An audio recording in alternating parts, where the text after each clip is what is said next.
Assalamualaikum warahmatullahi wabarakatuh. Perkenalkan, nama saya Dwi Yuniti Ningsih dari sesi B. Di sini saya akan menyelesaikan tugas metodologi penelitian geografi dengan dosen pengampu Ibu Elvi Juryani, MSI. Di sini saya akan menjelaskan bab 1 dan bab 2 tentang penelitian yang saya ambil, yang dengan judul Konsep Pengelolaan dan Pengembangan Ruang Terbuka Hijau di Padang. Ruang terbuka hijau merupakan ruang terbuka yang berada di kawasan perkotaan yang mempunyai fungsi sebagai area rekreasi sosial, budaya, estetika, fisik kota, ekologi, dan memiliki ekonomis yang cukup tinggi bagi manusia maupun bagi pengembangan kota. Klasifikasi ruang terbuka hijau.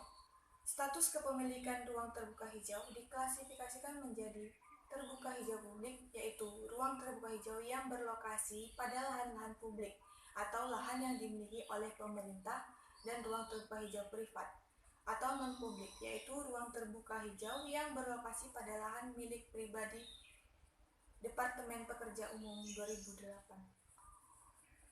Berdasarkan Peraturan Menteri Dalam Negeri Nomor 1 Tahun 2007 tentang penataan ruang terbuka hijau kawasan perkotaan pada pasal 6 jenis, meliputi yang pertama, taman kota, kedua, taman wisata alam, ketiga, taman rekreasi, keempat, taman lingkungan perumahan, kelima, taman lingkungan perkantoran, keenam, taman hutan raya. Tujuan dan manfaat ruang terbuka hijau.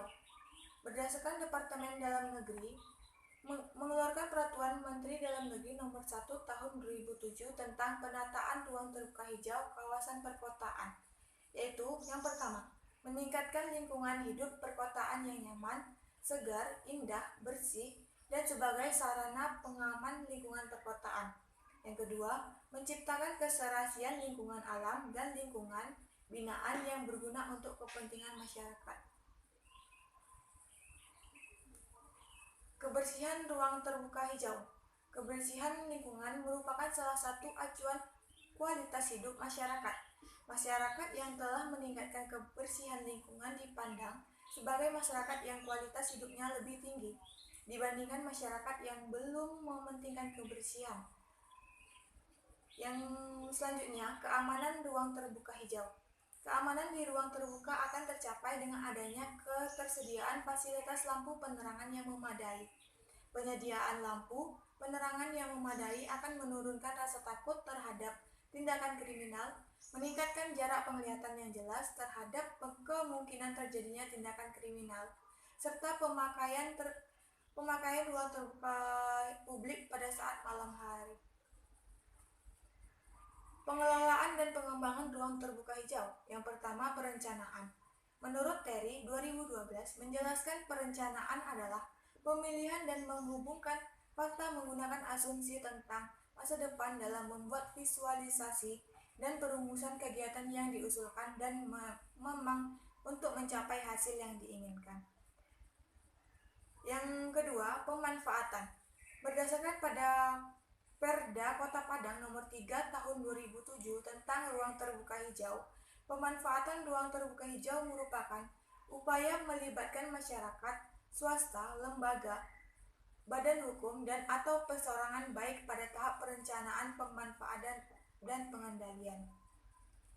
Faktor-faktor pendorong dan penghambat pengembangan ruang terbuka hijau yaitu yang pertama, program pemerintah, yang kedua, anggaran, yang ketiga, sumber daya manusia, yang keempat, lingkungan alam. Faktor penghambatnya, yang pertama, kerjasama beragam pihak, yang kedua, transparansi informasi, yang ketiga, akuntabilitas, yang keempat, partisipasi, dialog dan negosiasi, kelima, efektivitas dan efisiensi, yang keenam, konsensus atau keputusan bersama. Pengelolaan dan pengembangan ruang terbuka hijau bertujuan untuk menciptakan kualitas visual yang diperlihatkan oleh vegetasi. Semakin banyak ruang terbuka yang ditanami pepohonan, yang mempunyai strata banyak, tutupan yang rapat, dan keanekaragaman yang tinggi akan meningkatkan kualitas visual berupa keindahan tata hijau dari kumpulan vegetasi tersebut.